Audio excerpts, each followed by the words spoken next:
Bienvenue au Musique Fest podcast numéro 2. Cette semaine, l'excellent humoriste Simon Trottier.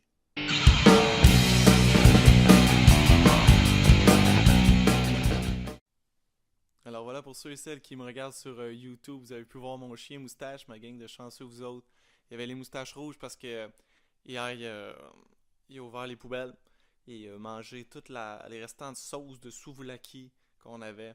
Il en a mis partout, y compris sur sa face. On a essayé que ça parte un petit peu en vain. Bon, merci beaucoup d'être avec nous aujourd'hui. On a Simon Trottier, un humoriste qui est aussi dans le duo Chauffé Éclairé. Bon, l'épisode est un petit peu plus long que d'habitude, donc je ferai pas ni une ni deux. Mesdames et messieurs, bon podcast. Amusez-vous! Hey, Simon Trottier avec nous au Music Fest podcast. Ça va, man? Ça va très bien, man. Très Yes, content. sir, yes, sir. Ça te tente-tu de me parler du Mike Ward sous-écoute? Parce que c'est là, je pense, qu'il y a beaucoup de monde qui t'ont connu, en tout cas, du moins dans mon entourage, quand j'ai dit « Ah, Simon s'en vient. » Simon, ah oui, il y a Mike Ward sous-écoute, ouais. Fait que... Ben, je trouve ça cool.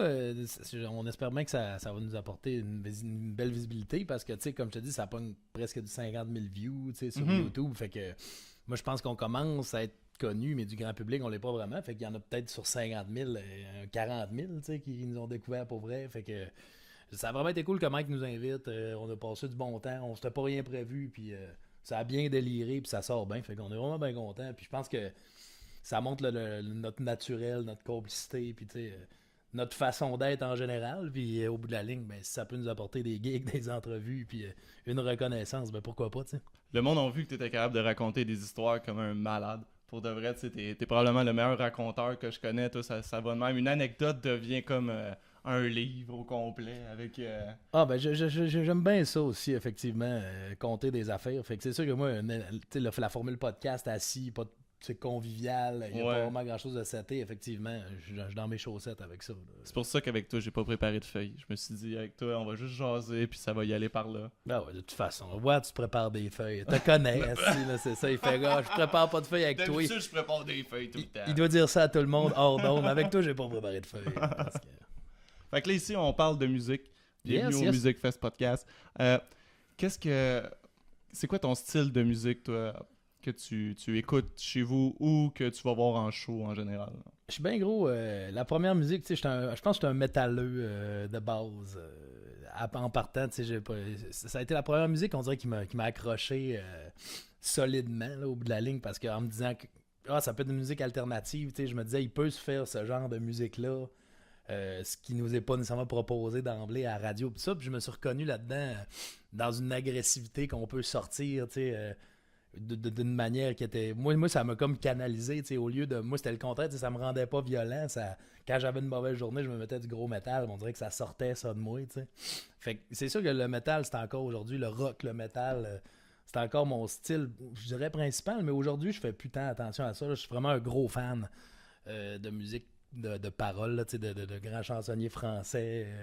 Sauf le respect que je vous dois. Ben oui, Georges Brassens. Vu que j'ai fait un bac en littérature après, fait que là, je suis rendu plus un fan de littérature de poésie. Fait que c'est sûr qu'après ça, des paroliers, je vais être fan. Là, au Québec, j'aime bien Daniel Boucher, Yann Perrault, Pierre Lapointe. C'est tous des trucs que je vais écouter aussi. Puis je trouve que la variation des styles permet, mettons le rock puis le métal, ben, on dit que ça rentre. Ben, ça rentre par rapport à quoi? S'il y avait rien que du métal, ben ça rentrerait pas tant. Ça permet aussi de balancer des fois le bon vieux yin et le yang, là, d'avoir les opposés pour permettre de les apprécier davantage. Clairement. Pour toi, tu dis que les textes sont importants pour les chansonniers, mais dans le métal, tu trouves-tu vraiment que c'est important ou tu trouves que c'est pas ça nécessairement le point de toute façon? Ben, il y a des bands que je vais embarquer plus dans leur branding, dans leur... on a parlé souvent de Ghost, que je trouve que eux autres, ils ont un branding, ils ont une image le fun. Moi, j'ai bien aimé Despice Icon au Québec, que j'aimais leur iconographie, tout leur marketing, mais au bout de la ligne, dans le métal, c'est pas la première affaire qui va me hook non plus. Si je veux écouter, genre, surtout dans le death metal, dans le grindcore, souvent c'est des paroles qui brassent la face juste pour brasser. Des bands comme Cannibal Corpse, ils vont écrire un peu n'importe quoi. Dans les paroles, dans nos textes, que ça soit gore puis trash, mais après ça, je pense certains types de métal, je vais pas pour les paroles à la base, telles que l'inventivité de tous ces sons-là, en fait. OK, puis en show, est-ce que tu vas voir aussi des chansonniers, des trucs plus à parole, ou t'es toujours sur le métal ou sur... Ah non, ça en show, je vais aller voir Point d'affaire. Depuis que je suis humoriste de la relève plus autonome, je vais moins voir de show, j'ai pas une crise de scène. Mais non, là, tu sais, je vais apprécier autant, comme je te dis, aller voir un spectacle de Pierre Lapointe qu'aller voir un spectacle de Ghost ou de Rammstein ou de Cannibal Corpse. Là, c'est vraiment des moods différents, tu sais. Puis les paroliers vont pas installer des ambiances pareilles que des chanteurs métal, tu sais. Mais non, clairement. C'est quoi, toi, ton top show? On y va pour l'ambiance, tu sais. L'ambiance du stage, mais l'ambiance aussi de la foule. Comment tu as trouvé que c'était top, là? Ouais, il y en a plein. C'est bizarre aussi, tu sais, de séparer. Tu sais, il faut tout le temps séparer, je pense, les shows d'envergure. Genre, tu vas voir un band que tu tripes, un genre de band de métal québécois comme Cryptopsy, qui peut avoir des ambiances de feu, mais ça reste que tu vas être au fouf, puis tu vas être à peu près 200, tu sais. Si tu compares pas avec... des fois, des grands shows extérieurs, je trouve qu'il y a une ambiance qui s'égale pas ben. Moi, c'est Plaine d'Abraham pour Metallica en 2011. Quand la première fois il était oui. c'était assez épique. Là. Ça l'a fait, je pense, un record de foule dans le temps ou quelque chose comme oui, ça. Je pense que techniquement, il y avait au-dessus de 100 000 personnes. Ouais. Puis les alentours, les clôtures, même sur le site, mais autour du site, quand tu voyais des photos aériennes, c'était fou. Puis dans ces shows-là, l'ambiance, moi, je suis pas le fan numéro 1 de Metallica, mais j'ai comme capoté sur l'ambiance qu'il y avait dans la place. C'est même affaire quand j'ai vu Rammstein, c'est plein, tu sais. Il y avait une ambiance, il y avait quelque chose de... Mais sur les plaines, il y a toujours quelque chose de magique. Grâce à toi, j'ai pu aller voir les Rolling Stones. Que je t'avais remplacé. Tu m'as remplacé en tant que t'es animateur au casino. Oui. Merci beaucoup, c'est un grand show. Puis, c'était débile. Puis tout le temps de ces shows extérieurs-là, moi j'avais vu System of a Down en 2015 au Montebello Rockfest. Puis c'était assez épique, là, parce que veux pas... Il y a même des bands que j'adore, tu sais, qu'on parle au Québec des Unexpect, justement, ou des Augury, ou des Spice Icon, ben ça reste, tu vois toujours ça, limite au Metropolis, là, s'ils font la première partie d'un gros band, tu sais, ben Spice peuvent le faire tout seul, mais tu sais, des Augury ou des Cryptos, ça va être plus rare, tu sais. Puis, il vient une ambiance le fun, mais ça atteindra jamais, genre, un système of a Down qui va venir faire Chop Suey, exemple, ou Toxicity, que là... Tout le monde connaît ça, tout le monde vit un moment commun, tout le monde, tu sais, il y a quelque chose de plus gros dans ces affaires quand tu parles de 40 000, 50 000 personnes, je pense que c'est là des fois que ces shows-là, l'ambiance fait partie intégrale du spectacle, tu sais, puis ça fait que les artistes se nourrissent de ça, puis c'est là qu'il se passe des moments. Clairement, puis quand tu vas à un festival, il y a un certain engouement qui monte, t'arrives là, tu sais, des fois en après-midi, comme mettons au Rockfest, tu peux être là la veille, tu sais, tu t'es couché là pour aller voir surtout cette band-là. Ouais, fait que tout va vers ça. Oui, c'est ça. Tu montes pour qu'il y ait un gros boom là, au Rockfest. T'es-tu allé souvent, toi, au Rockfest? En as-tu fait une coupe? J'étais allé deux ans. En 2014, l'année qu'il y avait Blink-182, puis Motley Crue, je pense que le lendemain. Puis en 2015, avec Linkin Park, tu sais, j'avais vu là. C'est la dernière fois que tu les as vus? Oui. Puis je les avais vus, c'est Plaine d'Abraham aussi, Linkin Park. Les deux shows, j'avais bien adoré, là. Puis... Ça avait été quelque chose. J'ai pas été un fan fini de Linkin Park, mais quand il est décédé, le chanteur, tu sais, ça m'a quand même brassé. Ça t'a fait un petit quelque chose, c'est clair. Oui. Puis moi, j'étais quand même un fan de la première heure, mais encore aujourd'hui, leur deuxième album, Meteora, c'est un album que j'écoute bien gros, puis je trouve que c'est un crise de bon album. Là, fait que ça vieillit bien pareil. Ouais, le premier album, je pense que... Hybrid Theory. Je pense que c'est le premier album que je me suis acheté avec mon argent, tu sais. Puis pour beaucoup de mon âge, tu sais, on a Blink-182, on a Linkin Park, tu sais. Mais toi, t'as quel âge? 27. Fait que tu sais, quand tu t'achetais ça, tu devais avoir genre Hybrid Theory, tu devais avoir genre 9 ans. J'avais, j'étais... Tu sais, me semble, moi, j'étais genre en secondaire 2-3 quand ça a sorti. T'as raison. C'est plus, je pense que c'est le deuxième que je me suis... Le deuxième est sorti, je me souviens, j'étais en 6e année. Parce qu'on avait mis ça à notre petit bal de 12 ans. C'est ça fait vrai, du sens. C'est le deuxième que je me suis acheté. Le premier, c'est plus vieux que ça. Parce que me semble que le premier, moi, j'étais en secondaire 1 ou 2. Donc ça a sorti avec dans le même temps à peu près que Limp Bizkit venait de sortir le Significant Other avec Break Stuff puis Nookie. Ça dans ces eaux-là. Le rap metal était quand même en vogue un peu dans ces moments-là. Ça existe-tu beaucoup encore, ça, du rap metal, ou c'est... Tu sais, je sais pas, tu sais, je sais pas, hein. Slipknot ont eu ça aussi quand ils ont commencé un genre de flow, tu sais, avec Spit It Out, pis tout ça, tu sais, il y avait Rage Against the Machine dans le temps, brassé avec ça aussi. Du new metal, comme ils appellent.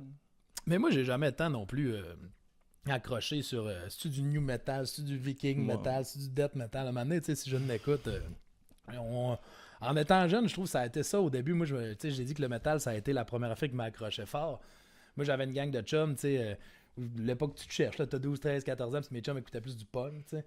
Puis moi, à ce moment-là, tu sais, j'en écoutais aussi, là, tu sais, puis c'était bien gros, là. Autant qu'il y avait du punk plus québécois qui roulait des balles de vulture de ce monde que le punk à la NoFX, tu sais, puis Pennywise, cette affaire-là, Mylène Collin, ça roulait bien gros. Puis moi, je n'écoutais, tu sais, je haïssais pas ça, mais c'était vraiment quelque chose que j'écoutais par la bande. Par la bande, parce que tous mes chums écoutaient ça. Fait que c'est vraiment, comme je te dis, quand je suis tombé dans le métal, que là, je me suis mis à faire, ok, ça me plaît, moi, là, tu sais. Puis avec le temps, ben après ça, t'arrêtes de. Tu sais, quelqu'un qui dit. Ça arrive plus dans la vie, quelqu'un qui te dit.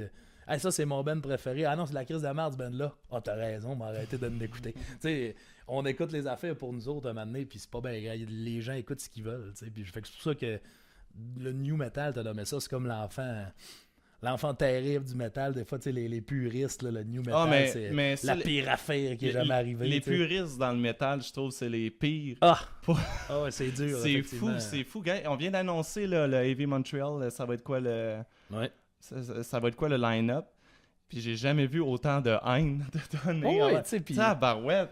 Tu sais, t'as ton Slayer, là, tu sais, Non, puis de toute façon, j'aimerais bien ça voir ce monde-là organiser des événements souvent. Tu sais, c'est pas non plus les bands que tu nommes, que tu veux, t'aurais dû inviter, ben, ils ont peut-être bookés, puis il y avait d'autres choses. Tu sais, un moment donné aussi, ces bands-là, ils ont plein d'affaires, tu sais. Puis effectivement... faut tout le Ghost, même affaire, moi j'étais un gros fan, puis t'avais tellement de monde, c'est de la merde, Ghost, c'est même pas du métal, puis alors ben oui, clairement. On s'ostine sa définition. Il faut aussi penser que le parc Jean-Drapeau, tu sais, c'est du... Tu veux avoir des têtes d'affiche qui peuvent t'attirer potentiellement 20, 30 000, 40 000 personnes, tu sais. Fait que le monde, justement, avec leur affaire de Cannibal Corpse. Le Cannibal Corpse, tu sais, quand il y a 2-3 000 basés qui se déplacent, c'est pas pire, tu sais, mais... Ouais.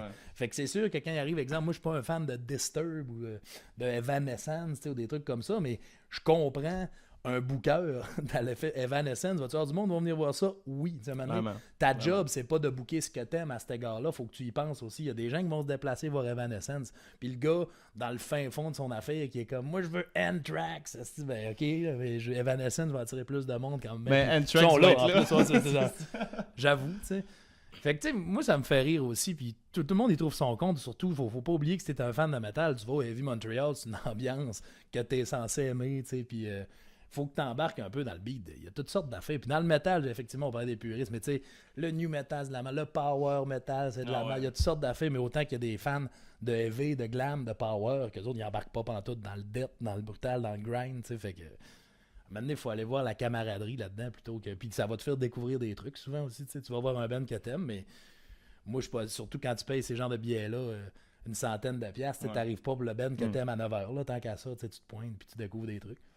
Non, clairement. Toi, t'es-tu allé souvent ou Heavy Montreal? Vraiment pas assez pour le fan de métal que je suis. Je suis juste allé voir, en fait, en 2015 aussi. J'étais allé voir Slipknot.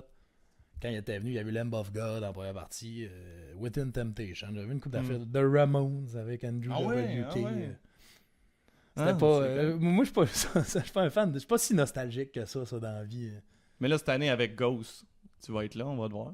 Et dépendamment de mon budget aussi, comme je te dis, que moi, des mois que j'ai des bons revenus, des mois que ça va moins bien. Fait que des fois, je me prévois pas jamais de m'acheter à l'avance un billet de 200$. Non, clairement. Ça, c'est tacite parce que le 200$ peut arriver vite si mon char pète, s'il y a des affaires de même, tu sais. Puis Ghost, je viens des voir. À Laval? À Laval, en fait, puis ils ont joué 3 heures de temps, ils ont tout fait, là, dans le sens qu'ils n'auront pas sorti d'album d'ici là, je suis pas mal sûr que ça va être le même genre de show. Des fois, un formule festival, c'est autre chose, moi, si je pouvais être là, de toute façon, j'y reverrais, puis je triperais, il y a ça, mais pour le prix, puis vu que je viens des voix, je vois pas autre chose, comme je te dis, ils ont tout fait, il y a quelques tonnes, peut-être qu'ils vont sortir des as de leur chapeau, là. Mais Ghost, ça n'est un autre band qu'ils commencent déjà à avoir 2 vagues de fans, là. T'sais, parce que ce qu'ils viennent de sortir avec Prequel, qui est catchy, moi j'adore ça, mais déjà là, les fans du premier album, Opus Eponymous, ça en a fait de même, mais c'était de la merde au début, c'était bon, c'était glow, là c'est rendu de la pop, fait que déjà là, ça fait quoi, 600, 7 ans qu'ils roulent Ghost, puis ils commencent à avoir une deuxième vague, là. Ben oui, puis là, ils sont beaucoup plus populaires avec leur dernier album, là, ça a explosé, maintenant ils font des ils font comme la place belle, tu sais. Il y a quelques années, on n'aurait pas pensé de ça, de Ghost tout de suite. Puis ils ont eu, il y a quand même eu, on sait pas trop, c'est pas clair aussi tout ce qu'il y a eu au début sur l'identité de Ghost, c'est qu'on savait pas trop c'était qui, mais là maintenant il a sorti que c'était Tobias Forge, le chanteur, puis qui aurait exploité les membres du band. Fait que tu sais, puis Ghoul numéro 1, Ghoul. Ouais, mais puis ces gars-là ont sorti, mais tu viens quasiment qu'à te demander si ça faisait pas partie de la stratégie marketing, tu sais. Puis ce gars-là, c'est drôle, je vous invite, si vous pouvez aller voir ça. Il a fait une entrevue, Tobias Forge, sur un plateau français. J'ai écouté. Puis c'est n'importe quoi, cette entrevue-là. À la fin que ça finit, il montre des images genre du Hellfest en France, puis il y a plein de monde qui montre leur raie, là. Puis c'est comme bien qu'on a une relation très près avec le métal, puis on a comme vraiment l'impression qu'il se fout de la gueule de ce gars-là. Moi, j'écoutais ça en tant que fan, j'étais comme, Chris, c'est ben de la merde, cette entrevue-là. C'est pour montrer encore que le métal, c'est comme vu de haut par, je trouve, pas mal de monde, tu sais. Puis cette entrevue-là montre ça, vraiment que... Ben, pis... On a une tête de plus que toi, tu sais. Ben c'est ça, il y a comme des genres d'intello ouais, c'est ça, à côté qu'on bien sait pas pensant. bien pensé. Ben, je dis pas, puis je dis intello, mais c'est juste que ça a l'air des messieurs bourgeois, là, tu sais. Je veux pas, peut-être qu'ils étaient là pour défendre une très bonne cause, là. On sait pas ce qu'ils font dans l'entrevue. Moi, j'avais juste écouté lui de Ghost. Ils sont juste à côté à faire des comme quand ils montrent genre les maquillages du band et tout ça. Fait que t'es comme, Chris, t'es invité pour un dîner de con, s'il y a quelque chose. Puis surtout, je trouve que quand tu fais de la musique, justement, peu importe la thématique que tu abordes, il y a quelque chose dans la musique qui est un peu magique, qui transcende le texte ou tout ça. T'sais, Ghost, au bout de la ligne, oui, le monde va dire son satanique, il parle du diable ou de n'importe quoi, mais admettons, s'il va parler de son amour du diable dans une toune, ben ça reste que toi, tu peux le relativiser à quelque chose que t'aimes, qui est pas le diable, t'sais.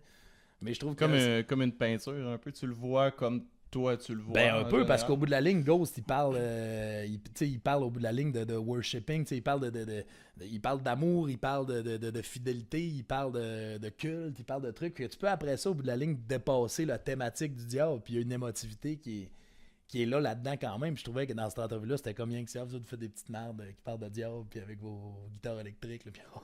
ouais, c'est ça. C'est ça. Encore, c'est fou ça. Encore, j'ai vu une vidéo aujourd'hui d'un show de Kiss d'hier à Anaheim qui avait des protestateurs avec un micro puis qui disaient Jésus vous acceptera pas, Jésus vous êtes barré du paradis, amenez pas vos enfants, vous pensez c'est quoi ici, c'est débile de penser encore des choses comme ça Ben oui, moi j'étais assez athée aussi là, fait que à un moment donné tu peux mettre déliré du bord que tu veux dans la création, là, dans le sens que aussi, là, se mettre à dire tant qu'à moi, c'est pas plus fiable de parler à la personne de Jésus que du diable. Là, au bout de la ligne, on n'a pas plus de faits sur l'un que sur l'autre. Ben, Jésus qui est un peu plus un personnage historique, là, allons-y avec Dieu. Ouais. Là.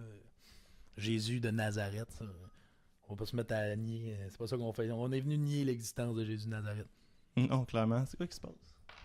Mise en tension automatique. As-tu vu ça? Des problèmes techniques. C'est correct, ça. Faut dire que tout ça, de toute façon, c'est même pas le premier podcast. Et on avait fait un bien meilleur, vous le verrez jamais. Tu vas pas le dire, ça. Ben là, on est en plein problème technique, là. Laisse-moi aller. Ouais, effectivement, on avait fait un podcast, j'ai tout perdu l'audio. Ouais. Mon ordinateur a dit non, on va recommencer ça. Puis là, je réécoute lui, je me dis l'autre était tellement meilleur. J'ai des images, peut-être que je ferai un épisode spécial là-dessus, quelque chose. Pour les membres Patreon. Pour les membres Patreon, exactement. Mais tu parles de... Ben, j'étais en train justement là, je me suis commencé une genre de manche, je pense que ça va être un hommage au band que j'aime. Là, on le voit à l'écran. Ouais, je pense pas, faut que tu te fies sur cette caméra-là. Ah non, celle-là, ouais, c'est ça. J'ai la plume de What of Us is the Killer de Dillinger Escape Plan qui est là, puis je me suis fait faire le cardinal de Ghost, là, justement. Nice, ouais. Sur le pôle site. Là, je vais avoir un petit quelque chose pour In Flames, pour Unexpect, pour Opeth, de Spice Icon. Tu mets quelque chose pour Tool? Pour Tool? Faudrait... Ben, faut que j'aime Tool, faudrait que je trouve une image qui me plaît, parce que je veux pas nécessairement... Tu sais, Ghost, il est écrit en petit un peu en dessous, là, mais on dirait que je veux pas nécessairement écrire le nom du band non plus. Tu veux une image qui représente. Ouais, c'est ça. Exemple, Dark Side of... Tu sais, si tu préparais Pink Floyd, c'est juste... Ouais, exactement. Tu sais, de prendre une image qui est sur un de leur album ou quelque chose. C'est plus un clin d'œil du genre. Fait que Tool, il faudrait que je voie. C'est parce que oui, c'est un band qui me fait bien gros triper. J'étais allé voir aussi les autres au Centre Bell. Ouais, ben oui, c'est ça. L'été passé. Puis je l'avais compté au dernier podcast, mais rendu là, c'est tellement une bonne anecdote de tout. Vas-y. Mais j'étais allé voir cette band-là tout. Puis, tu sais, moi, ça me fait rire parce que dans un gros amphithéâtre, des fois, tu sais, on a l'impression qu'on dérange moins. Tu sais, c'est un événement festif, on est 20 000. Tout ça. Puis, moi, il y a un gars en avant de moi à tout qui fermait jamais sa gueule. Tu sais. Non, puis, ça arrêtait pas. Là, puis, j'osais avec son. Mais, tu sais, à un moment donné, les billets coûtent genre 100$. Tu sais, c'est un band qui mettent la gomme. Tu disais, c'est de bons musiciens. Tu sais. Puis, à chaque fois, tu sais, qu'il y avait des moments de parler, il le faisait. Puis, je me rappelle, il y avait des cool-downs dans les tunes. Puis, ça rend bien tout. Là, tu sais. Ils viennent avec un petit riff de guitare. Là, ça repète. Tu sais. Puis, d'un bout de tranquille, là, il prenait son chum par la peau. Il était comme, man, tout, ils mettent des bouts de relax pour qu'on hause. Est-ce que ça me tuait là, de penser qu'il y a du monde qui peuvent penser de même. J'ai que tout va être en studio. Là, puis là, ils vont faire une petite pause. Ça, c'est bon, ce passe-là, parce que le monde va pouvoir jaser ou ben, aller aux toilettes. Là, Fait exprès. Fait exprès. C'est comme si sa création était faite pour ça, Chris. Puis à un moment donné, j'étais comme vraiment à bout de me dire là. La prochaine fois qu'il parle, si c'est pas pertinent, j'interviens. Puis le gars fait juste boire une bière genre à 13,75, une Coors Light de Sandbell, boire sa gorgée et de dire asti que c'est bon de la bière. T'es comme man, asti, je disais ça va-tu être important la prochaine phrase? Chris, ça l'est pas. En plus, même pas de la bonne bière. Chris, que le monde est cave des fois dans des shows. Je comprends aussi l'effervescence des fois, puis je présume que j'ai peut-être souvent été le cave de quelqu'un dans des shows rock, mais bon, ce fois-là, c'était lui mon cave. Quand tu fais des shows d'humour, t'en pognes-tu souvent des caves de même qui jasent comme ça? Ah ouais, puis dans les shows du monde, c'est encore pire en fait. Oui, c'est pas nécessairement encore pire au niveau qu'il en a plus, mais la portée de ton jasage est pire que d'un show rock. À un moment donné, le band, pendant une grosse tune rock, ça reste que... On t'entend pas. Le gars à côté de toi qui écoute le band va te déranger. Le band, en tant que tel, t'écoute pas. Mais en humour, s'il y a quelque chose qui te met à te déranger, s'il y a quelque chose qui se met à dire, exemple, tu focuses sur ce gars-là qui jase, ça, ben là, ça change ton jeu, ça change toute la patente. L'humour, c'est un échange de net. T'envoies de l'énergie, t'envoies quelque chose, t'sais. Le monde te renvoie quelque chose, après ça, tu fais un ping-pong avec ça, t'sais. En musique, si l'énergie passe aussi, je pense que c'est aussi magique. Par contre, en musique, il y a moyen peut-être de plus le Ben, exemple, fait gars, le monde, il s'en calisse, on va triper nous autres, on va se passer de quoi nous autres, on va avoir du fun, puis la musique va enterrer à patente. En humour, si le monde écoute pas, calisse, des fois tu te demandes pourquoi tu fais ça. T'es comme Yann Chris, on va juste arrêter tout le monde. Pourquoi on fait ça? Moi, j'ai pas de fun, je trouve que c'est de la merde, vous écoutez pas. À un moment donné, il y a quelque chose d'absurde. Tu viens à te demander, on n'est pas obligé de faire ça, gang. Là, quand t'es avec ton duo chauffé éclairé, c'est-tu moins pire vu que vous êtes deux? Ben oui. Puis qu'au pire, vous lancez la balle, puis vous faites comme une bulle dans ce temps-là. Quand t'es tout seul, ça doit être quelque chose. Ouais, il y a quelque chose de plus à deux, effectivement, comme l'effet du Ben, qu'au moins, des fois, on voit ça aller, puis on fait comme, hey boy, ce show-là, on le fait déjà pour l'anecdote, là, ou on se met à focusser sur quelque chose qui va nous faire rire. Fait que oui, il y a du fun à avoir à deux, tu sais, que au moins, tu peux essayer de faire rire l'autre, puis tu calls, quand le monde t'écoute pas, des fois, tu calls un petit affaire, puis l'autre, il se met à rire, c'est pas dans le show nécessairement, tu fais comme, on s'en fout, là, personne écoute, tu sais, puis... Fait que oui, à deux, il y a un effet quand même moins rare. Puis quand tu reviens d'un show de merde de même à deux, t'en ris pas mal plus que. Ah, clairement. Tout seul, t'es comme bien. Ouais, si, je pourrais checker sur une job normale. Surtout quand c'est. Tu sais, t'en parlais justement au Mike Ward, tu écoutes, quand que tu fais des longues rides.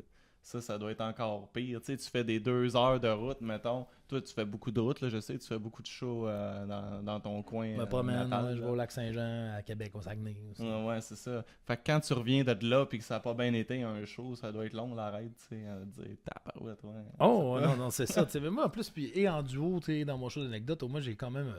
On n'a jamais eu non plus avec mon duo des moments où c'était vraiment un échec total. OK. Fait qu'à cet égard-là, on s'en est bien sorti, mais tu sais, c'est un constant retravail, puis je suis pas en train de dire qu'il n'y a pas des doutes puis des gars qui ont moins bien été, là. Mais tu sais, de sortir de la scène, fait comme mon Dieu. Là. C'est arrivé même juste récemment, on fait une chronique au studio à Terrebonne, c'est tous les mercredis d'ailleurs, parce qu'il y a des gens près de Terrebonne, le bar, le studio. Nous, on chronique une semaine sur deux, puis on essaie toujours des nouveaux numéros, puis on est allé essayer de quoi, là, une semaine ou deux, là, qui a vraiment pas fonctionné, mais tu sais, ça sert à ça, ce place-là, là, tu sais, le monde a une chance, les gens nous connaissaient, puis c'était nous autres, tu sais, qu'on était capable de jouer avec le fait que, excusez-nous, ça achève, là. Mais tu sais, j'aurais eu 18 ans, puis j'aurais testé ce numéro-là, là, tu sais, j'aurais peut-être pas eu réussi de le prendre versus Castor, des fois, lui, on a fait, bon, ce numéro-là, ouais, tu comprends que c'était un parmi, tu sais. C'est ça. Avez-vous planifié de mettre de la musique dans votre... je sais pas, de faire des chansons, je sais que toi tu chantes un peu, vous gratter de la guitare ou quelque chose, faire des... Il y a des trucs qu'on... c'est pas mort dans le sens que là, pour le moment, on brand plus au niveau de chauffer éclairé. Au début, quand on s'est séparé des Soda Mousse, on était 3 avant. avec Mathieu Lévesque. Puis là, on se demandait, on faisait beaucoup de personnages dans les sauts de mousse. Puis nous, on s'est demandé, on a créé la marionnette, le pantin Bobby, dans cette même lignée de personnages-là. Puis les chanteurs spécialistes des mariages pas chers, les doubles croches. Les doubles croches. Qui étaient, qui étaient des petits dos de minables. Là. Promettez-leur 20$ et ils seront dans tous les parties. Puis eux autres, c'est des chanteurs de noces boboches qui, eux, sont encore là. On les fait moins ces temps-ci, mais c'est encore des personnages qu'on a dans notre manche. Mais on s'est mis à faire pas mal plus de se vendre, nous, de faire du Simon puis Manu sur scène, de faire des situations humoristiques, des sketchs où je vais vouloir apprendre à Manu à compter une anecdote, où ce que Manu veut faire mon pied de micro, parce qu'il veut pas me laisser tout seul faire une anecdote. Manu m'annonce qu'il est un chat dans son corps, puis une sorte de situation loufoque en moi puis Manuel. Fait que au bout de la ligne, on a comme délaissé la partie personnage, à part pour notre pantin. Ouais. Puis je dis délaissé, pour le moment, c'est pas la ligne directrice, mais on a toujours pensé, c'est sûr, à la musicalité, les doubles croches, il y avait des chansons midi, les gars, ça a parti en étant des chanteurs de karaoké, puis c'est devenu des chanteurs de noces. On avait un personnage qui s'appelait Serge Aznabrel, qui est le plus grand chanteur de tous les temps. Puis lui, il y avait un chansonnier là, au piano. Les tunes, c'est d'ailleurs Yves Marchand du groupe Zébulon qui nous avait composé le petit piano. On l'avait rencontré à Desjely dans un concours de chansons humour au Bas-Saint-Laurent. Fait qu'on avait ce perso-là, puis on avait un perso qui, lui il est encore dans un plan un peu... mais c'est Pentecôte-Luc.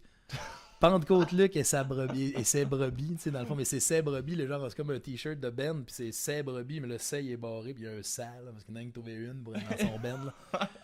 Puis les t-shirts, t'as déjà fait, là. Fait que le gars, il a barré les... Ouais, puis c'était du rock chrétien, dans le fond, là. Puis on avait fait... Ça, c'est sur la glace? Ben, on avait fait 2-3 sorties avec ça, on avait composé des tunes, Manu jouait de la guitare, puis tout ça. Puis les tunes nous faisaient vraiment rire, tu sais, fait que oui, c'est sur la glace, parce qu'à un moment donné, on aimerait peut-être ça ressortir ça dans des vrais concours de band, tu sais, dans le sens nous on le sait que c'est de l'humour, mais on aimerait ça pas le présenter dans des contextes de musique, tu sais, hey, ça serait pour bon, que le monde fasse comme c'est vrai ça? Parce qu'on se veut pas, c'est Pentecôte-Luc et sa brebis, puis nous autres c'est ça le fantasme, le gars il y avait un fantasme, ça va être un band, ça va être Pentecôte-Luc et sa brebis, tu sais, puis les t-shirts sont déjà imprimés, puis il y a que trouvé un gars, fait que tous les t-shirts le sait, il y a que barré. Ça serait génial. Tu sais, on pourrait te faire des vrais t-shirts, mais le 16 serait comme barreau au market, là, comme si Pentecôte là, j'ai rien que trouvé une brebis, mais les t-shirts sont déjà imprimés. Là. Tout le monde se check. C'est-tu vrai, ça? Qu'est-ce que c'est ça? Ben, c'est ça, puis c'est vraiment plein de tunes en plus qu'on riait, tu sais, basé, tu sais, ça partait qu'on riait de la tolérance chrétienne, tu sais, des fois. La religion va dire ça, tu sais, à cette heure, on tolère l'homosexualité, ouais, tu tolères, tu sais, c'est de la merde, là, tu sais, dans le fond, t'acceptes pas, il y a une bonne nuance entre accepter et tolérer, tu sais. Puis on avait plein de tunes de même, il y a une tune qui parlait justement de l'homosexualité, tu sais, qui disait qu'aujourd'hui, tu sais, Pentecôte-Luc explique qu'on voit pas ça de la même façon, ça a changé, on est beaucoup plus tolérant, tu sais. Puis la tune, genre, ça s'appelle Ça pourrait revenir, là, tu sais, puis c'est comme, c'est bien correct, mais ça pourrait revenir, ça pourrait, tu sais, fait que c'est comme si c'est pas que, tu sais, dans le bout de la ligne, c'est de la fausse ouverture, comme tout le temps, là. Puis là, c'est de la merde, c'est là, l'amour de Dieu, c'est mieux que l'amour d'un monsieur. T'inventes des tunes, tu fais bon, c'est c'est donc ben bon. Fait que tu sais, il y a une sorte de tunes de même là qui essaie. Moi, j'irais voir un show juste de ça. Si vous faites un show de. Fait que ça, je pense qu'il faut pas que ça meure. Pentecôte-Luc et sa brebis. Mais c'est vraiment n'importe quoi là. Souvent, la brebis, c'était genre un dude qui a ramassé.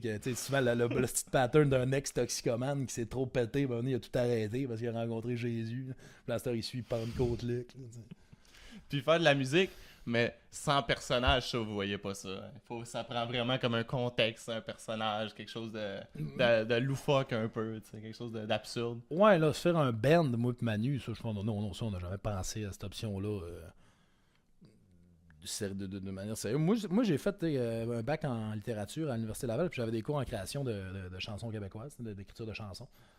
Puis ça, c'est sûr que c'est quelque chose que j'aimerais bien un moment donné. Là, un gars qui m'arriverait, qui est un assez bon musicien, qui me dirait, moi, j'écris pas des textes, puis ça, c'est quelque chose qui pourrait me plaire, mais j'irais dans cet égard-là, ça serait vraiment pas dans l'avenue humoristique.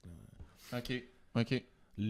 Les textes, puis tu sais, j'écrirais pas des tunes, je pense, comme les 3 accords. Là, si j'avais fait des paroles de chansons, puis ça serait plus quelque chose dans le métaphorique, je sais pas là, mais je sais que ça serait pas dans l'humour si j'écrivais des chansons. Quelque chose de plus personnel, là. Ouais, ça, c'est sûr.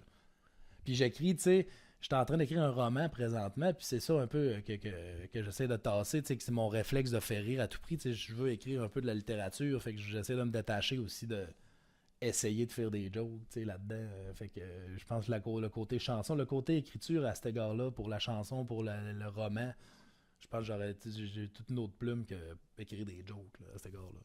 Est-ce que quand t'es en train d'écrire un roman, c'est sur quoi? Mais c'est ça l'affaire. En fait,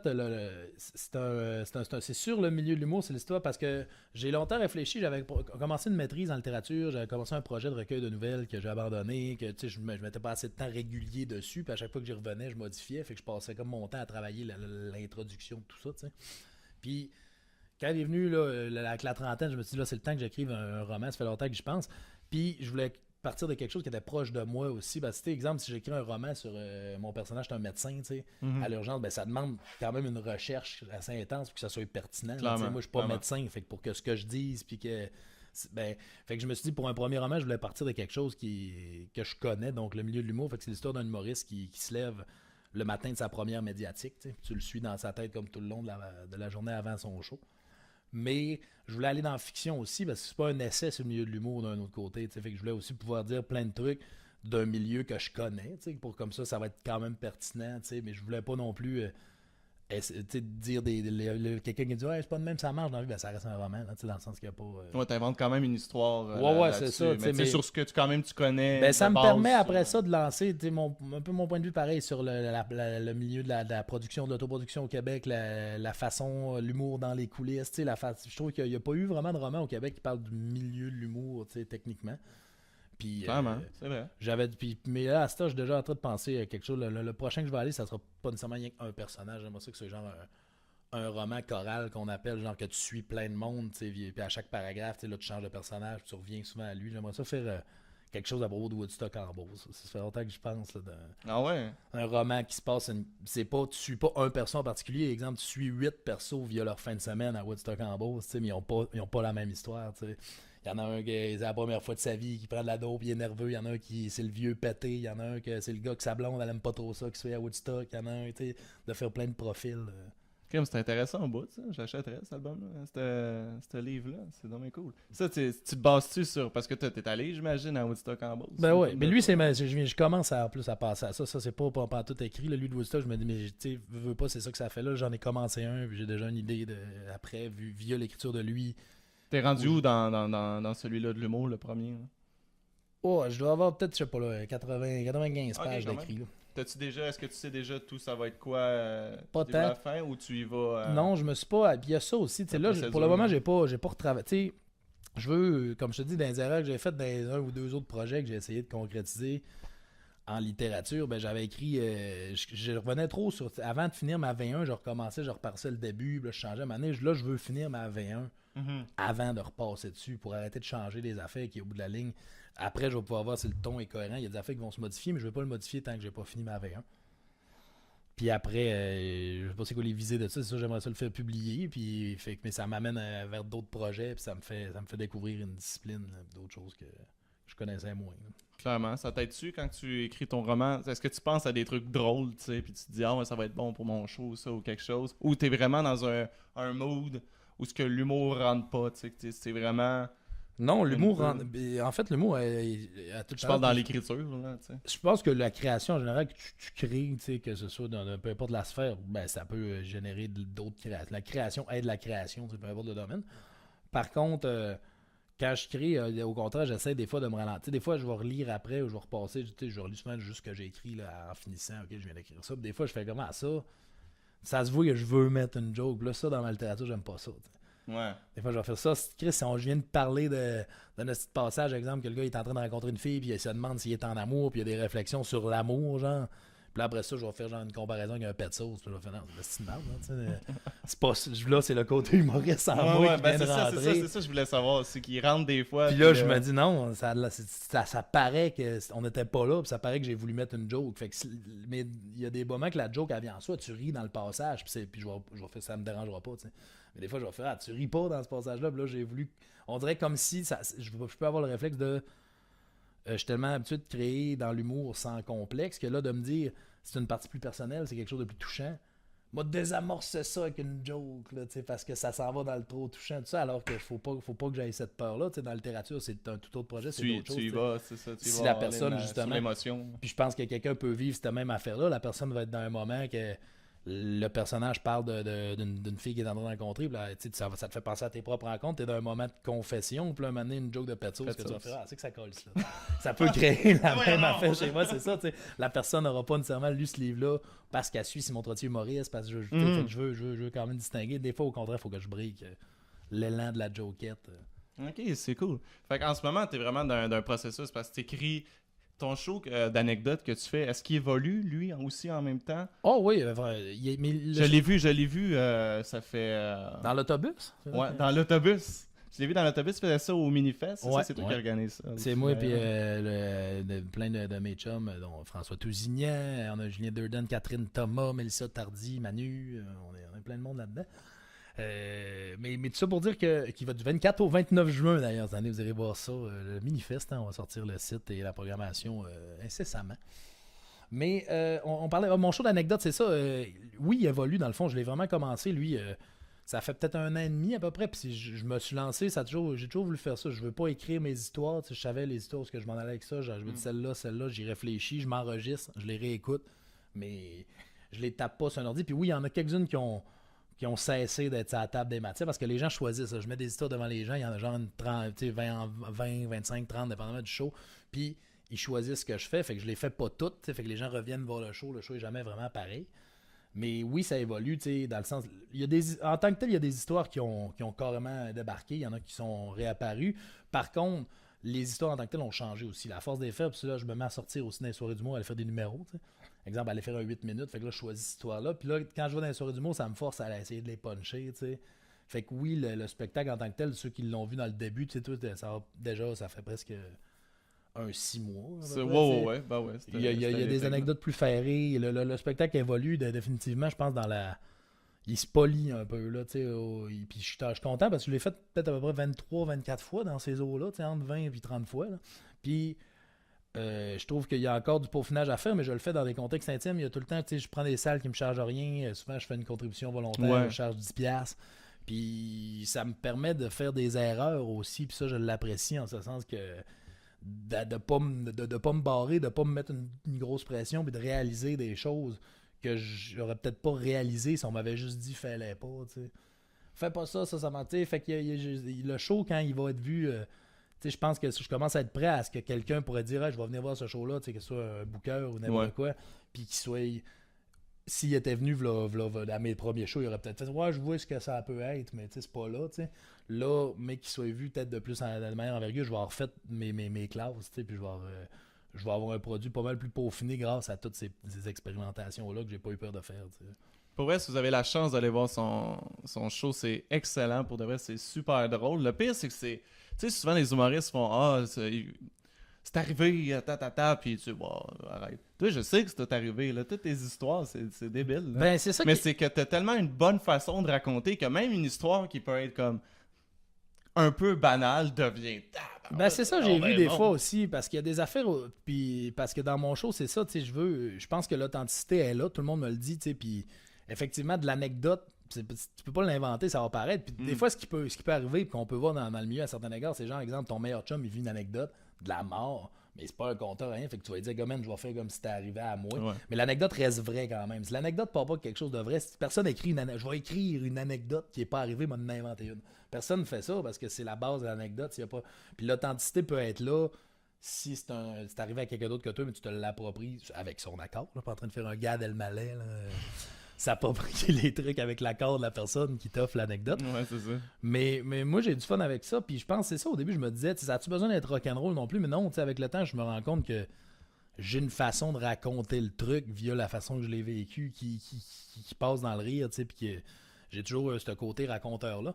Puis je me le demandais parce qu'il y a des anecdotes, tu sais, que veux pas, tu sais, mettons, c'est des anecdotes de Woodstock, comme j'ai compté à sous-écoute sur le moche, des anecdotes de faire de l'acide à Noël, tu sais.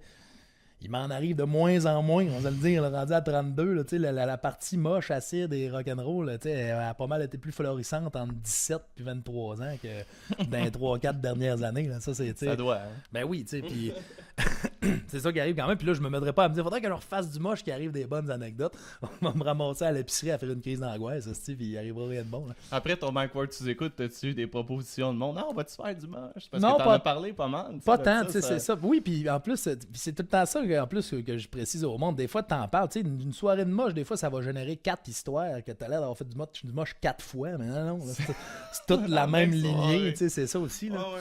Puis, et je trouve que. On parlait de quoi, là? Le moche, tu sais, ils sont partis là, dans des. Mais je trouve quand même que. Justement, je me disais, justement, il m'arrive plus. Je suis plus tant à sa brosse. Tu sais, j'étais un fumeur de potes, mais tu sais. J'étais un petit fumeur de potes qui écrit des gags, tout ça. Là, je fume plus du pot non plus comme à 17 ans. On va fumer, puis on va aller au McDo. Ouh. Prends ça bien relax. Fait que, au bout de la ligne, je me dis, vas-tu encore m'arriver cette gentillité? J'ai-tu besoin de ça pour générer des histoires? Puis non, tu sais, parce que vois-tu, je commence à faire des anecdotes, tu sais, qui pognent pas mal, tu sais, que je suis beau-père. Tu sais, là, j'ai ma blonde qui a 2 enfants, tout ça. Fait que, tu sais, je fais mes anecdotes de comment je vois ça être un beau-père. Puis moi, je suis cave, tu sais, c'est beau-père. Pas je suis cave dans ça, je pense que je suis un beau-père cool, tu sais, mais dans le sens, moi, qu'il faut qu'il m'adapte à la présence des enfants dans ma vie. Puis c'est un numéro qui fonctionne au bout, tu sais. J'ai compté, quand j'ai perdu l'oreille, j'avais perdu mon audition, tu sais, pendant que je travaillais au casino. Oui. Du côté gauche, tu sais, de la façon que j'ai vu ça, tu sais, puis je compte cette histoire-là, puis ça pogne au bout. Fait que je me dis, ok, tu sais, je peux quand même prendre encore des affaires qui sont pas une histoire de Chris, il était sur le moche à tu sais, l'histoire pas dans un point impressionnante si je trouve un angle intéressant, tu sais. J'ai dit ouais, mais non, je sais pas. Man. Au casino, ben. J'étais pas là. Ben oui, peut-être que t'étais pas en vacances, ça a quand même duré un petit bout, t'as dû longtemps parler, mais j'avais perdu l'audition du côté gauche. Ben voyons donc. Mon oreille, c'était une surdité unilatérale instantanée, tu sais. Mais je sais que t'avais ça, mais je savais pas que c'était arrivé pendant. Ben, c'était pas arrivé au casino, par contre, mais je travaillais là, puis le lendemain, l'affaire, c'est que c'est arrivé la veille, j'étais chez nous, tu sais. Puis à un moment donné, mon oreille gauche a lâché, puis là, j'écoutais la TV. Moi, j'étais sûr que c'était genre le speaker gauche de la TV qui avait lâché. Là, je TV de merde. Je gossais après ça. Puis quand j'avais dit à ma blonde de l'époque, hey, Suzy, viens ici, tu sais, j'avais, en parlant à haute voix, j'avais vu que, OK, il faut que c'est pas à la TV, là, en parlant, tu sais, puis j'entendais pas de mon oreille. Je me dis, j'ai peut-être un bouchon de cire, j'ai peut-être quelque chose. Mais tu sais, je trouvais ça quand même louche parce que, tu sais, exemple, j'entendais pas au loin, tu sais, genre, je mettais un écouteur dans mon oreille et j'entendais zéro, là, tu sais, même pas un peu, là. Fait que, tu sais, le lendemain, justement, j'arrive au casino, tu sais, je travaillais, puis j'étais allé voir l'infirmière. Là-bas, il y a une infirmière qui est comme, il y a un bureau. Fait que je vais l'utiliser, elle va pas me regarder l'oreille. Puis elle me dit, tu sais, votre pavillon est bien correct, je vois votre tympan, il n'y a aucun bouchon de tir. C'est pas normal, vous n'entendiez pas, c'est une urgence médicale. Fait qu'elle me signe un papier pour dire que je peux m'en aller à l'urgence là. OK.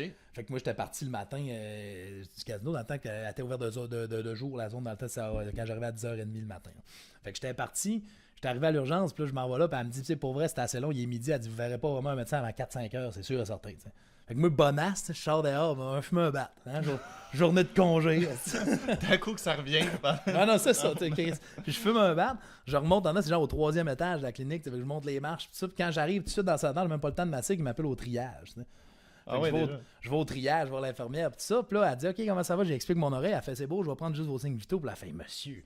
Elle vient sur Ferron, elle est comme, votre rythme cardiaque est ben trop élevé, il y a quelque chose qui fonctionne pas, là, je veux quand même, maintenant, je fais, excusez-moi, madame, c'est parce que là, je viens de fumer un bat dehors, là, j'ai monté les marches, c'est ça qui se passe, ça va se dénerver, tout ça, là. Puis là, elle est comme, j'ai fumé un bat. Tu sais, elle est comme, ouais, elle a dit, venez, vous avez comme une urgence de vous faites envoyer de votre travail, puis vous fumez un bat. Là, je fais comme, ouais, j'avoue, c'est un peu cave du même. Ouais, il y avait le jugement qui mais tu sais, de l'autre côté, c'est correct aussi. J'étais comme, c'est vrai que c'est cave. Là. Il a mis ça. Pensais passer à. Ben, c'est ça. Mais tout ça pour dire que ça reste un peu de même. T'sais. Puis justement, comme de fait, je passe à 4-5 heures voir un médecin. Puis j'ai vu me battre à midi. Un petit bout. Là. Puis là, je rentre dans le bureau. Puis le médecin, il a comme les yeux de même. Il est comme, ouais. Fait que là, comme ça, il dit, t'as fumé du pot, puis t'entends plus. Là, je fais comme, non. Là, vous mélangez ça à cause de l'infirmière qui rend pas. Je fais là, c'est hier que j'entends plus. Ça n'a pas rapport à fumer du pot de tantôt parce que j'en fume, mais ça n'a pas rapport avec le pot. Mon oreille a lâché, tu sais. Êtes-vous sûr? Là, tu sais, le médecin, il commence à me considérer comme un gars buzzé, tu sais. Ouais, c'est ça. Là, je fais, ben oui, tu dis, ça de la merde. C'est ça. Puis là, il fait un test avec une affaire que tu cognes, ding! Puis, tu sais, ça, il m'approche ça de l'oreille qu'il entend. Puis pour vrai, je fais, hey, tu sais, il fallait qu'il tasse ça de là. Ça fait mal, là. C'est beau, j'entends ça, tu sais. Il fait l'autre bord. J'entends que dalle. Il l'a pas. C'est collé après mon oreille. Il est comme, êtes-vous sûr? Je fais, monsieur, tantôt ça a fait mal à ça de l'oreille. Puis là, vous l'avez collé à côté de mon tympan. Puis je fais rien. Je suis sûr, monsieur, tu sais. Puis là, il fait, ben, on va regarder ça. Il dit, je vais donner des antibiotiques. Puis si dans 7 jours, il dit, puis si ça passe pas, ben, vous reviendrez nous voir, tu sais. Puis là, moi, j'étais en face du gars. Je fais, tu sais, monsieur, l'infirmière à ma job, elle capotait. Elle disait, ça se peut pas ne plus entendre, c'est une urgence médicale, va voir un médecin. Puis vous êtes comme, vous en collez ça un peu, tu sais. Il dit, ben, si tu veux, je peux t'envoyer voir un ORL, le spécialiste de l'oreille. Oui, asti! Tu sais, pourquoi tu penses que je dis ça? Je fais, bon. Tu sais, mais lui, il était vraiment comme, tu sais, le buzzé, il va te faire. Fait que là, je fais comme crise d'innocent, je suis quasiment affru dans ça. Prends-moi en charge, asti d'épais, là, tu sais. Puis, fait que bref, il me fait voir ça. Je vais voir l'ORL le lendemain. J'ai un rendez-vous le lendemain. T'as eu un rendez-vous le lendemain, ça? Ouais, Chris Dadon aussi, en plus, qui a pu me trouver ça. Et le gars, il est iranien, tu sais, quand j'arrive chez l'ORL, il fait comme, il regarde le dossier. Comme ça, vous avez consommé de la drogue et vous n'entendez plus. Ça va t'arrêter d'être dans le dossier, cette affaire-là? Oh non, t'aurais jamais dû dire ça à l'infirmière. T'aurais dû juste dire, j'ai monté les escaliers, je suis pas bien en forme. Ouais, c'est vrai de ça, j'aurais pas dû aller dans l'honnêteté. C'était pas la légalité, t'avais pas passé non plus à ce moment. Puis quand justement, là, il me dit ça, tu sais, là, je fais comme, bon, ben, lui, il fait comme, j'explique ça, il fait, ok, c'est beau, tu sais, on passe le test de son, il va effectivement, t'entends plus de ton oreille, tu sais. Il dit, pas vrai, tu sais, il dit, il va falloir aller passer une résonance magnétique au cerveau. Il dit, la théorie la plus probable, c'est que t'as une tumeur qui écrase ton nerf auditif. Oh, là, je fais comme, une chance, j'avais pas fumé de batte à ce moment-là. J'avais bien fait de pas. Puis, tu sais, finalement, il n'y a rien eu, tu sais, il sait même pas, tu sais, puis il me dit, fait que c'est comme ça, puis je fais, ok, mais là, ça, la surdité, ça revient-tu, tu sais, il fait, ça faisait 3 jours que c'était arrivé, il fait, ben, tu sais, pour vrai, après 7 jours, c'est pas revenu, c'est ta vie. Ok. Il disait comme le max, là, fait que là, je fais comme Chris, il me regarde, je suis comme un peu déçu, là, il me regarde, il fait, ben, tu sais, il existe des miracles. Moi, je suis comme Chris, il n'a pas eu beaucoup depuis Jésus, quand même, de ça, hein, tu sais. Puis le médecin, c'est ça, il sait comme pas quoi faire comme face, puis il est comme, je sais pas, c'est une joke, ça, Jésus. Dis-moi, habituellement, quand j'annonce des surdités, le monde sont affairés, ils se mettent à pleurer. Fait là, ça, vous faites comme une joke avec ça. Je fais, ouais, ça a l'air de pas annoncer des surdités à moi, tu sais. Puis je sors du bureau, justement, puis je suis quand même débiné de ça, puis c'est revenu après 16 jours. Finalement, tu sais, puis à 70%. Fait que c'est quand même, tu sais, j'ai perdu 30% de cette oreille-là, mais d'un autre côté, vu qu'on m'avait annoncé une surdité, t'es content d'avoir 70%, c'est quand même malade, là, tu sais. Tu me racontais ça, avoir su, j'aurais pu te laisser mes écouteurs qui marchent juste d'un bord. J'ai acheté des nouveaux écouteurs. Non, c'est ça, lui, il attend qu'à 70% de façon. C'est bon, là. Non, c'est ça, ben oui, tu sais. C'est pas mal mieux que zéro. Ben, crissement, parce qu'après ça, quand t'entends plus de ce bord-là, tout a l'air de venir de la droite, là, tu sais, au bout d'un moment, t'entends pas de là. Fait que, tu sais, comme mon cellulaire sonnait, il fallait que je fasse des 360 parce que. C'est pas d'où ça vient. Tout ce que t'entends vient. Tu sais, même si tu m'aurais parlé là, quand j'avais ça, là, je t'aurais entendu de là. Fait que moi, mettons, je me ferme les yeux, là. Je déduis que t'es à droite parce que j'entends de la droite. Ça fonctionne plus ici. T'sais. Puis l'équilibre, était-tu correct? T'sais? Ouais, l'équilibre, c'était correct. Ça changeait pas grand-chose, non. OK. Fait que c'est ça. Puis quand je t'ai retourné le voir... C'est tombé épeurant, ton histoire. Mais finalement, là, quand ça a été une surdité unilatérale instantanée. C'est ça qu'ils ont écrit dans les... Ça aurait pu être une bactérie, parce que finalement, j'ai eu rien, là, la résidence. Quand je suis retourné voir le gars, après 16 jours, puis c'est revenu, il était comme capoté. C'était comme 70%. Un miracle! Ben c'est ça, il dit, j'ai jamais vu ça. Puis j'ai dit, c'est le premier miracle depuis Jésus. T'es comme, hostie, pour écrire un livre. Puis, mais après ça, on avait comme ri avec ça, puis il avait comme fait, mais là, faut pas trop rire, il y a peut-être encore une tumeur au cerveau. Là. Là, ça te ramène à le rire en esti, mais finalement, il s'est remis à rire après avoir dit ça, puis il a fait, non, il dit, c'est des farces, il dit, si ton audition est revenue, il dit, c'est impossible, tu sais, que t'aies une tumeur qui écrase ton nerf auditif. Parce que ça grossit la toujours. La tumeur, elle serait pas partie avec la cortisone, tu sais, dans le sens là. Fait qu'il y avait effectivement rien au cerveau. Fait que la théorie qui m'amenait, c'est qu'il y aurait une bactérie qui aurait attaqué mon nerf auditif. Puis quand la cortisone puis les antibiotiques ont tassé la bactérie, le nerf auditif a repris ce qui n'avait pas été mangé. Si t'avais prescrit du pot pour soulager, est-ce que t'aurais-tu été voir le docteur et l'infirmière? Toi? Ben j'ai juste trouvé ça drôle. Bon. Je comprends aussi, tu sais, dans le sens que quand t'es pas là-dedans, tu exemple un médecin, il y a du monde aussi que la drogue en général, ils sont zéro là-dedans. Là, ils en ont entendu parler un moment donné, puis je suis pas en train justement de défendre non plus le fait de fumer des battes à 11h30 quand tu vas à l'urgence, hein, c'est pas ça. Mais c'est juste que je trouvais juste ça cave après de dire, tu sais, monsieur, faites-moi confiance dans le sens que je cite pour me faire aider. Je veux pas que vous considériez que je suis trop gelé et que je suis dans un bad trip d'audition. Mon oreille marche plus, puis c'est vrai. C'est pas j'ai fumé puis je pense que ça entend plus. Là, lui, il était comme tout le temps les êtes-vous sûr, monsieur tabarnak.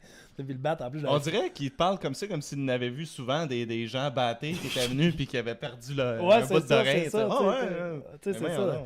Êtes-vous puis l'affaire avec son affaire, c'était fou là, avec son affaire qui fait vraiment du bruit. Que l'autre bord, ici, j'étais comme, ok, c'est beau, j'entends, ça fait mal. Là. L'autre bord, il me l'a collé sur le tympan. Êtes-vous sûr? Oui, monsieur. Je serais pas capable de t'offrir ça zéro. T'as pas pu me l'approcher plus qu'un pied, l'autre bord, tu sais. Ah, yeah, c'est excellent. Hey, Simon, ça te tente-tu de. Je pense on est rendu au temps où il faut que tu plugues tes affaires. Plug tous tes shows qui s'en viennent ou tes projets. Où est-ce qu'on peut te rejoindre sur Facebook? Sur Facebook, vous pouvez me rejoindre à 2 endroits avec mon duo Chauffé Éclairé, à la page Facebook de Chauffé Éclairé, sur Instagram aussi, duo Chauffé Éclairé. On rajoute le duo pour Instagram. On a nos dates de spectacle qui sont là. Puis avec le duo Chauffé Éclairé, d'ailleurs, on va être... allez voir sur la page, nos dates sont à jour pour nos apparitions. Mais plus concrètement, là, on est en train de booker une date à Montréal. Et le 21 mars, on va être à la Source de la Martinière pour les gens de Québec.